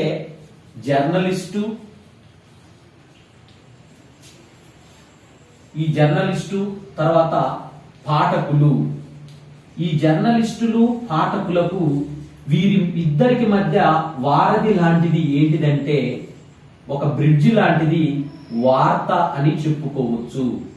అయితే ఈ వార్త వారధిలాగా, అంటే ఈ రెండు ప్లేసులను కలిపే జర్నలిస్టులు పాఠకులను కలిపే ఒక వారధి లాంటిది వార్త అని మనము చెప్పుకోవచ్చు. అయితే జర్నలిస్టులు పాలకులకు మధ్య వారధి లాంటిది వార్త పాఠకులకు. అయితే వివిధ జన సమూహాలకు సమాచారాన్ని చేరవేసే యంత్రాంగంలో వార్త ప్రాథమికమైనది. అంటే ఏ సమూహాలు అయితే ఉన్నాయో వాళ్లకు సంబంధించిన వార్తలను చేరవేసే విధంగా ఉండాలి. అలాంటి వార్తలను రాయడానికి కొన్ని పద్ధతులను పాటించాలి. అంటే ఏది పడితే అది వార్తగా రాయకూడదు. అంటే దానికి కూడా కొన్ని పద్ధతులు, నియమాలు అనేవి ఉన్నాయి. అన్ని కాలాలలో అందరి ఆమోదయోగ్యమైన పద్ధతులని పాటించాలని చెప్తున్నారు. అయితే అందరికీ ఆమోదయోగ్యమైన పద్ధతులు కూడా ఉండకపోవచ్చు. కానీ పాఠకులకు ఆసక్తిని నెలకొల్పే విధంగా రాయడం అనేది విస్మరించలేని నిజం. మనము వార్తను రాసే ప్రతి ఒక్కరికి ఒక్కో ప్రత్యేక శైలి ఉంటుంది. వార్తలు రాసే వారికి ఒక ప్రత్యేకమైన శైలి ఉంటుంది. ఆ శైలి ప్రకారమే వారు వార్తలను నిర్మిస్తారు. అయితే ఈ విధంగా అన్ని వార్తలను ఒకే పద్ధతిలో రాయలేము. మనం చూసినట్లయితే వార్తను ఏ స్థాయికి పాఠకుల కోసం ఏ స్థాయి పాఠకులకు రాస్తున్నామో వారిని గుర్తించాలి. తర్వాత వార్తా నిర్మాణంలో ఉండే వార్తాంగాలు తెలిస్తే వార్తను రాయడము సులభమవుతుంది. వీటిలో వార్తను రాయడానికి మనకి కొన్ని అంశాలు ఇచ్చారు. వార్తాంగాలు ఉన్నాయి. వీటిని ఏమంటామంటే వార్తాంగాలు. వార్తాంగాల ప్రకారము మనము వార్తను రాసుకుంటూ పోతే మనకు ఇవి ఈజీగా అవగతమవుతాయి. ఈ వార్తాంగాలు మనకి ముఖ్యంగా 5 ఉన్నాయి. ఈ 5 వార్తాంగాల ప్రకారం రాసుకుంటూ పోతే మనకు ఈజీగా ఉంటుంది. దీంట్లో 5 మనం గమనించినట్లయితే ఫస్ట్ శీర్షిక ఉండాలి. శీర్షిక. శీర్షిక అంటే టైటిల్. మనం ఏదైతే ఒక వార్తను రాస్తున్నామో ఆ వార్తకి కంపల్సరిగా ఒక శీర్షికను పెట్టాలి. శీర్షికను పెట్టిన తర్వాత ఇక రెండో అంశం తీసుకున్నట్లయితే తేదీ. ఈ తేదీనే డేట్ లైన్ అంటాము ఇంగ్లీష్ లో. అంటే శీర్షిక, వార్తకు కంపల్సరిగా శీర్షిక ఉండాలి, తర్వాత తేదీ ఉండాలి, ఇంకొక మూడో అంశం లీడ్ ఉండాలి. అంటే ఈ లీడ్ అని అంటే విషయ వివరణ. మనకు విషయ పరిచయం ఏదైతే ఉంటుందో ఈ విషయ పరిచయం అనేది కూడా ఉండాలి. విషయ పరిచయం లీడ్. మనము ఆ అంశంలో ముఖ్యమైన వార్తకు సంబంధించిన విషయం ఏదైతే ఉంటుందో దాన్ని పరిచయం చేయటం అంటే కంటెంట్ యొక్క ఇంట్రొడక్షన్, దాన్ని లీడ్ అంటాము. తర్వాత మనం చూసినట్లయితే బాడీ. నాలుగోది బాడీ అంటే ఈ విషయాన్ని వివరించాలి, పరిచయం చేసిన విషయాన్ని వివరించాలి, విషయ వివరణ ఇవ్వాలి. దాన్ని ఆ పరిచయంతో పాటు విషయ వివరణ ఇవ్వాలి. తర్వాత ఉపశీర్షిక. ఇక్కడ ఐదో అంశం చూసినట్లయితే ఉపశీర్షిక. మనకు ఉపశీర్షిక అనేది కూడా అంటే ఉపశీర్షిక అనేది అంటే సబ్ హెడ్డింగ్. మనం స్కూల్లో ఉన్నప్పుడు కూడా మనకు సైడ్ హెడ్డింగ్ పెట్టుకోండి, సైడ్ హెడ్డింగ్స్ రాయండి అని చెప్తుంటారు కదా. అయితే ఇవి వార్తాంగాలు. ఈ వార్తాంగాలను మనము ఈ 5 వార్తాంగాలను పాటించి మీకు దీనిపైన క్వశ్చన్ కూడా అడుగుతారు. వార్తాంగాలు 5టిని పేర్కొని వార్తా నిర్మాణంలో వాటి ప్రాధాన్యతల గురించి వివరించండి. అంటే మనకు టెస్ట్ పేపర్స్ ఇలాంటి అందుబాటులోకి వస్తే తెలుస్తుంది మీకు. అయితే ఈ అంశాలు డైరెక్ట్ గా మీరు విని వీటి అంశాల వారీగా రాసుకున్నట్లయితే మీకు ఈజీగా ఉంటుంది. ఈ వార్తాంగాలు 5 గురించి కూడా క్వశ్చన్ అడిగే అవకాశం ఉంది మీకు ఎగ్జామ్లలో. ఈ వార్తాంగాలు ఏంటి? మనకి శీర్షిక, ఆ వార్తకి కంపల్సరిగా మనము శీర్షిక ఇవ్వాలి, టైటిల్ ఇచ్చి, తర్వాత తేదీ డేట్ లైన్, లీడ్ అంటే విషయ పరిచయము, బాడీ అంటే ఆ విషయాన్ని వివరించాలి, ఇంకా మధ్యలో ఏమన్నా అవసరమైతే ఉపశీర్షికలు కూడా పెట్టాలి. చూస్తే మనం శీర్షిక చూసినట్లయితే ఈ శీర్షిక ద్వారా వార్తలోని ముఖ్యాంశము పాఠకులకు అందుతుంది. అయితే పాఠకులందరికీ పత్రికను మొత్తం చదివే సమయం ఉండకపోవచ్చు. అంటే వార్తలోని సారాంశాన్ని శీర్షికలు చదివి గ్రహించే పాఠకులు ఉంటారు. కొంతమంది న్యూస్ పేపర్ చదివే తీరిక లేక ధన న్యూస్ పేపర్ హెడ్లైన్ తిరిగేసి ఛాయ్ దాక్కుంటూ టీ తాగే లోపల న్యూస్ పేపర్ రీడింగ్ అయిపోతుంది కొంతమంది బిజీ పర్సన్స్ కి. అయితే వాళ్ళు ఏం చేస్తారు? ఈ వార్తల్లోని సారాంశాన్ని శీర్షికలను చదివి వార్తలను గ్రహించే పాఠకులు ఉంటారు. అలాంటి వారు వీరి కోసమే మంచి శీర్షికలను పెట్టాలి. అయితే శీర్షికలో 1-2 వాక్యాల కంటే ఎక్కువగా ఉండకూడదు. అయితే మనం కొన్ని శీర్షికలను గమనిస్తున్నట్లయితే ఈ విషయం అర్థమవుతుంది. ఇక్కడ కొన్ని చూసినట్లయితే ఆస్తి కోసం ఆలిని చంపిన భర్త, అది ఒక శీర్షిక. చేజారిన దొంగ, విమాన ప్రమాదంలో మంత్రి దుర్మరణం, డిగ్రీ కాలేజీ విద్యార్థికి 12 లక్షల జీతం. అంటే ఇలాంటి చిన్న చిన్న శీర్షికలు ఉన్నప్పుడు ఏంటంటే ఆకర్షవంతంగా మనకు ఆ అంశం మొత్తం కూడా ఆ శీర్షికలో తెలిసే విధంగా ఉండాలి. ఇక తర్వాత రెండో అంశం శీర్షిక తర్వాత తేదీ. ఈ తేదీనే మనము డేట్ లైన్ అంటాము. మనము ఒక వార్తను సంబంధించిన స్థలము, తేదీని అంటే ఆ వార్త ఏ స్థలంలో నుంచి వెలువడింది, ఆ వార్త వెలువడిన డేటు. అంటే ఉదాహరణకి మనం చూసినట్టయితే వార్తకు సంబంధించిన స్థలము, తేదీలను ఈ భాగంలో రాయాలి. దీనిని ఆంగ్లంలో ఏమంటామంటే డేట్ లైన్ అంటాము. దీన్ని ఏమంటామంటే డేట్ లైన్. ఏదైతే మనకు ఈ తేదీ అనేది ఉందో దీన్ని డేట్ లైన్ అంటాము. అంటే ఉదాహరణకు మనం ఇక్కడ చూసినట్లయితే హైదరాబాదు 22 మే అని మన పుస్తకంలో ఇచ్చారు. ఇది వార్తను ప్రచురించే తేదీ. అంటే ప్రచురించే తేదీ ఎలా ఉండాలి? తేదీ ఇప్పుడు మనము నల్గొండలో ఉన్నాం కాబట్టి ఇప్పుడు నల్లగొండ, ఈ నల్లగొండ ఈరోజు నవంబర్ 17వ తేదీ. ఓకే, ఇది నవంబర్ 17, నల్లగొండ నవంబర్ 17 అనేది మనం ఇట్లా ఇస్తాం. మనకి మన టెక్స్ట్ బుక్ లో హైదరాబాదు అని ఇచ్చారు. అంటే ఎక్కడ ఏ ప్రదేశం నుంచి వార్త వెలువడుతుంటే ఆ వార్తను మనము ఇలా ఇవ్వాలి. అంటే ఇది వార్తను ప్రచురించిన తేదీని మనకు తెలియజేస్తుంది. ఇక మూడో అంశం చూసినట్లయితే లీడ్ అని ఉంటాం. ఈ లీడ్ అనేది మనకు ఆ విషయాన్ని పరిచయం చేస్తుంది. లీడ్ లో మనకు టైటిల్ ఇచ్చిన తర్వాత, శీర్షిక పెట్టిన తర్వాత, తేదీని ఇచ్చిన తర్వాత లీడ్ అనే విషయంలో ఆ విషయాన్ని పరిచయం, కొంచెం ఇంట్రొడక్షన్ అనేది తెలుస్తుంది దాంట్లో. అంటే వార్తను వివరించి చెప్పడాన్ని, అంటే మనం వార్త పరిచయాన్ని మనం లీడ్ గా చెప్పవచ్చు. అంటే వార్త సారాంశాన్ని వివరించి పాఠకులకు ముందు ఉంచటమే దీని ఉద్దేశం. అంటే వార్త సారాంశంలో ఎవరు, ఏమిటి, ఎప్పుడు, ఎక్కడ, ఎందుకు, ఎట్లా అనే ప్రశ్నలకు సమాధానాన్ని చెప్పటమే లీడ్ అని చెప్పవచ్చు. అంటే ఎవరు, ఏమిటి, ఎప్పుడు, ఎక్కడ, ఎందుకు, ఎలా అనేది మొత్తము ఈ లీడ్ లో, అంటే ఒక అంశం జరిగినప్పుడు ఎక్కడ జరిగింది, ఎవరు జరిపించారు అనేది, వీటన్నిటికీ సమాధానాలు ఇవ్వడాన్ని మనము లీడ్, అందుకే లీడ్ రోల్ పాటించారు అని అంటాము. అందుకే లీడ్ అన్నట్టు, అంటే విషయాన్ని పరిచయం చేస్తూ మనకు ఎవరి ద్వారా జరిగింది, ఎక్కడ జరిగింది అనే అంశాలను దీంట్లో తెలుపుతారు. ఇక తర్వాత చూసినట్టయితే బాడీ, మనకు ఈ బాడీ అనే దాంట్లో మనకు విషయ వివరణ ఉంటుంది. మనకు ఏదైతే ఒక వార్తకు సంబంధించిన విషయం ఉంటుందో ఆ వార్తకు సంబంధించిన విషయం అనేది ఈ బాడీలో కొన్ని రోజుల నుంచి ధారావాహికగా వచ్చే వార్తల్లో పూర్వం జరిగిన వివరాలు సంగ్రహంగా గ్రహిస్తారు. సంగ్రహంగా ఇచ్చిన తర్వాత దీన్ని ఆధారంగా చేసుకొని తర్వాతి వార్తను రాసే పద్ధతినే విషయ వివరణ బాడీ అంటాము. అంటే ఒక సంఘటన గతంలో జరిగినప్పుడు, అంటే ఆ గతంలో జరిగిన సంఘటనల తాలూకు మనకి ఏదైతే ఉన్నదో ఆ అంశాన్ని పూర్వ నాలెడ్జిని బట్టి ఇప్పుడు దానికి రిలేటెడ్ మ్యాటర్ మనకు ఈ వార్తకు ఉపయోగపడితే దాంట్లో విషయ వివరణ, అంటే బాడీలో వివరిస్తాము మనము. ఆ వివరించిన తర్వాత ఇంకా ఏమైనా అవసరాలు ఉంటే ఆ వార్తను వివరించాలనుకున్నప్పుడు ఉపశీర్షికలు అనేవి కూడా ఇవ్వాలి. ఈ ఉపశీర్షిక ఇవ్వాల్సి వస్తుంది. ఈ ఉపశీర్షికలు చూసుకున్నట్లయితే వీటిని సబ్ హెడ్డింగ్స్ అంటాము.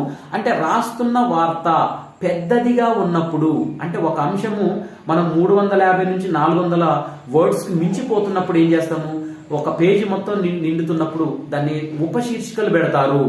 మనం దినపత్రికల్లో మనం నిత్యం చూస్తుంటాము, ఇలా ఉపశీర్షికలు పెడుతుంటారు. అంటే శీర్షికకు చదివిన తర్వాత ఉపశీర్షికలు చదవటం ద్వారా కూడా పాఠకులు ఏం చేస్తారు, ఆ వార్త సారాంశాన్ని మొత్తాన్ని తెలుసుకోగలుగుతారు. కొంతమంది చూడండి, ఈ టైటిల్ చూస్తారు, టైటిల్ చూసి వెంటనే సబ్ టైటిల్స్ చూస్తారు, ఉపశీర్షికలు. తర్వాత ఈ డేటు, లీడు ఇది చదివే తీరుకుండదు కొంతమందికి, బిజీ పర్సన్స్ ఉన్నప్పుడు. అదే అప్పుడు ఏం చేస్తారు, శీర్షిక టైటిల్ చూస్తారు, వెంటనే ఉపశీర్షికలో అంటే వార్తని క్లుప్తంగా తెలుసుకొని ఆ పేపర్ అక్కడ పడేసి వెళ్ళిపోతారు. అంటే ఉపశీర్షికలు చదవటం ద్వారా కూడా పాఠకులు వార్త సారాంశాన్ని తెలుసుకోగలగాలి. అయితే ఇప్పుడు అధ్యాపకులు ఏదైనా ఒక వార్తను చూసినట్టయితే మనము ఈ ఒక వార్తను తీసుకొని ఈ విషయాల ఆధారంగా ఆ వార్తలోని వార్తా పద్ధతిని మనం వివరించుకోవచ్చు. మనం చూసినాం, మనం న్యూస్ పేపర్లలో చూసి ఏదైనా ఒక వార్తను చూసుకున్నట్లయితే ఇక్కడ మనము ఈ అంశాలను బట్టి చూడొచ్చు.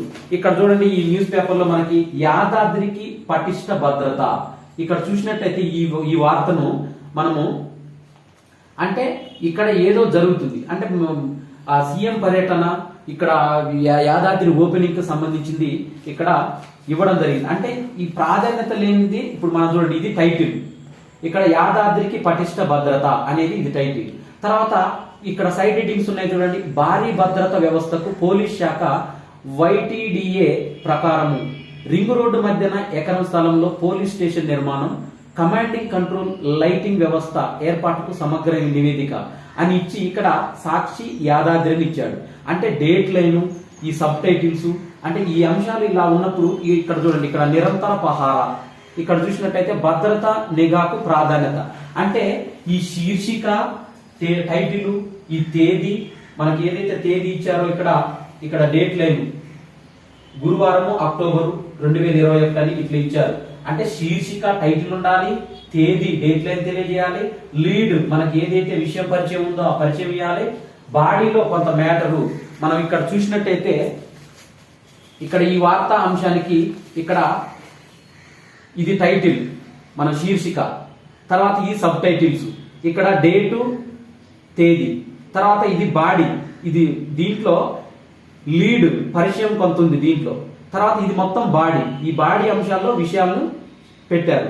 తర్వాత సబ్ టైటిల్స్ ఇక్కడ నిరంతర పహార, ఇక్కడ కొన్ని సబ్ టైటిల్స్ గా కూడా మనకి ఈ పేజ్ లో ఇచ్చారు. ఇది ఒక వార్తకు సంబంధించిన మన టాపిక్.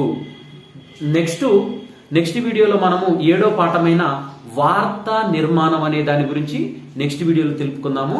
ఆ వీడియోలో చర్చించుకుందాము. ఇంకా నా ఛానల్ని ఎవరైనా సబ్స్క్రైబ్ చేసుకోకపోతే చేసుకోండి. నా వీడియోలు నచ్చినట్టయితే మీకు లైక్ చేయండి, మీ ఫ్రెండ్స్కి షేర్ చేయండి. ఈ వీడియో పైన ఎలాంటి సందేహాలు ఉన్నా కానీ కామెంట్ బాక్స్లో కామెంట్ చేయండి. Thank you everyone.